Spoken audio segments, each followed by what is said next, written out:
ये कहानी आज से करीब 200 साल पहले की है। एक नगरी में ऋषिगंधा नाम की एक बहुत सुंदर लड़की रहती थी। लेकिन एक दिन उस नगरी के राजा की नजर ऋषिगंधा पर पड़ती है और वो उसकी सुंदरता को देखकर मोहित हो गया।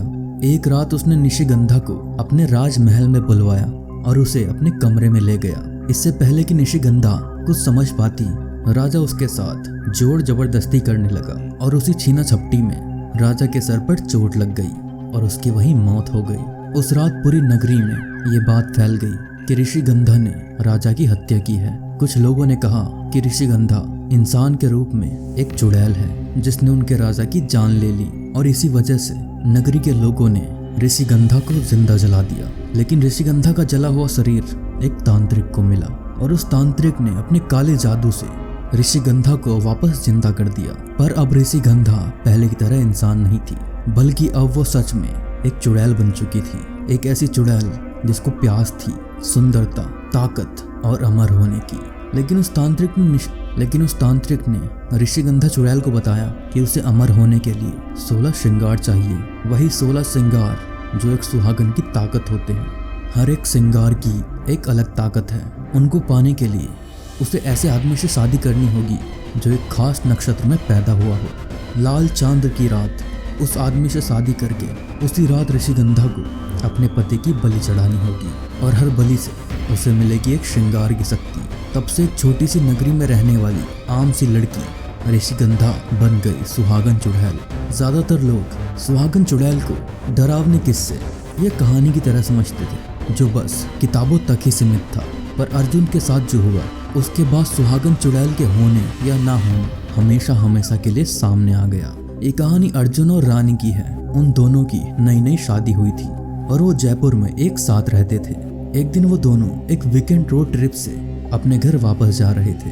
रास्ते में अर्जुन ने चाय पीने के लिए गाड़ी एक रेस्टोरेंट के पास रोकी। चाय की चुस्कियां भरते हुए अर्जुन और रानी आपस में बातें कर ही रहे थे कि तभी उस रेस्टोरेंट के अंदर एक बहुत खूबसूरत लड़की आई। वो लड़की देखने में इतनी सुंदर थी कि अर्जुन की आंखें मानो उस पर जम सी गई थी। वो बस एक टक लगाए उसे देखे ही जा रहा था। रानी ने अपना हाथ उसके सर पर मारा जिससे अर्जुन वापस होश में आ गया। कुछ देर बाद वो लड़की अर्जुन के टेबल के पास से गुजरी और अर्जुन को उस लड़की से एक ऐसी खुशबू आई कि वो मदहोश हो गया। उसका शरीर मानो खुद से उस लड़की की तरफ खींचा चला गया और वो अपनी कुर्सी से उठा और उस लड़की के पीछे चला गया। अर्जुन ने उस लड़की के पास जाकर उसे अपने साथ बैठाकर चाय पीने के लिए इनवाइट किया। वो लड़की अर्जुन और रानी के साथ ही टेबल पर बैठ गई। रानी अर्जुन की इस हरकत से बिल्कुल खुश नहीं थी और तो और रानी को वो लड़की बहुत अजीब लग रही थी क्योंकि उसने बेवजह बहुत से गहने पहने थे। उसके कानों में बड़े बड़े कुंडल थे और माथे पर टीका था और हाथों में मेहंदी भी थी। इससे पहले कि रानी अर्जुन से कुछ कहती, उस लड़की ने अपना हाथ अपने टीके पर लगाया और कुछ ही देर में मूसलाधार बारिश शुरू हो गई। ये बहुत अजीब था क्योंकि मौसम गर्मी का था और बारिश होने का दूर दूर तक कोई आसार नहीं था। बारिश होते देख अर्जुन ने उस लड़की को अपने साथ घर चलने के लिए इनवाइट कर दिया। रानी को अर्जुन की ये बात बिल्कुल भी अच्छी नहीं लगी पर वो गुस्सा नहीं होना चाहती थी, इसलिए उसने कुछ नहीं कहा और अर्जुन की हाँ में हाँ मिला दी। चौंका देने वाली बात ये थी कि उस लड़की ने 2 अनजान लोगों के साथ उनके घर जाने में एक बार भी संकोच नहीं किया। घर आने के बाद रानी किचन में खाना बनाने चली गई और अर्जुन उस लड़की के साथ ड्राइंग रूम में बैठे बातें कर रहा था। लेकिन जब रानी वापस ड्राइंग रूम में आई तो उसने देखा कि अर्जुन और वो लड़की वहाँ पर है ही नहीं। तभी उसे अपने बेडरूम से एक अजीब सी आवाज़ आने लगी। रानी जैसे ही कमरे के पास पहुंची तो उसने देखा कि अर्जुन अपने बिस्तर पर सो रहा था और वो लड़की पास की कुर्सी पर बैठी हुई अर्जुन को घूरे जा रही थी। लेकिन जब रानी ने कमरे में लगे शीशे से उस लड़की का प्रतिबिंब देखा तो उसके पैरों तले जमीन खिसक गई। रानी को शीशे में उस लड़की का चेहरा जला हुआ नजर आ रहा था। उसका भयानक चेहरा देखकर रानी का दिल दहल गया। उसे समझ नहीं आ रहा था कि वो क्या करे। तभी उस लड़की की नजर रानी पर गई और रानी को चक्कर आने लगे। कुछ ही पलों में रानी बेहोश होकर नीचे गिर गई। कुछ देर बाद जब रानी की आंख खुली तो उसने देखा कि वो घर में बिल्कुल अकेली थी। अर्जुन और वो लड़की घर में थे ही नहीं। रानी बहुत ज्यादा परेशान हो गई और अर्जुन को बार बार कॉल करने लगी पर अर्जुन ने उसका फोन ही नहीं उठाया। हार मानकर रानी बस पुलिस को फोन मिलाने ही वाली थी कि तभी उसकी डोरबेल बजती है। रानी ने भागकर दरवाजा खोला और दरवाजा खोलते ही जो उसे दिखा उसे देख उसके होश उड़ गए। दरवाजे के दूसरी तरफ अर्जुन और वो लड़की शादी के कपड़ों में खड़े थे।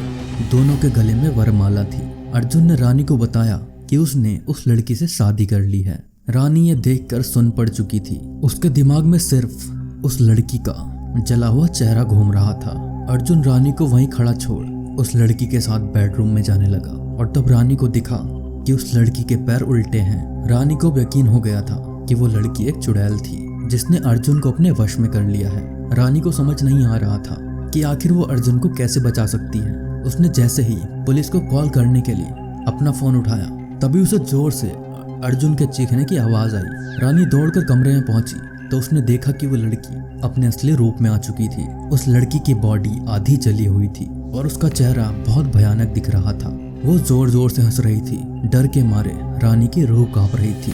देखते ही देखते उस चुड़ैल के हाथों से मेहंदी निकलकर जमीन पर गिरने लगी और रेंगती हुई अर्जुन के शरीर पर चढ़ गई। उस चुड़ैल की मेहंदी ने अर्जुन को जकड़ लिया था। अब अर्जुन दर्द में चीखने लगा था, लेकिन रानी की आंखों के सामने उस चुड़ैल ने अपनी मेहंदी से उसे जान से मार दिया। इससे पहले रानी कुछ भी कर पाती, वो चुड़ैल रानी की आंखों के सामने से गायब हो गई और अब सुहागन चुड़ैल ने ऐसे ही आदमियों का शिकार करते हुए 15 श्रृंगार की शक्तियों को हासिल कर लिया है। अब उसके अमर होने का सपना पूरा। तो ये थी आज की कहानी। ऐसी ही और हॉरर कहानी सुनने के लिए हमारे चैनल को सब्सक्राइब करें। मिलते हैं नेक्स्ट वीडियो में।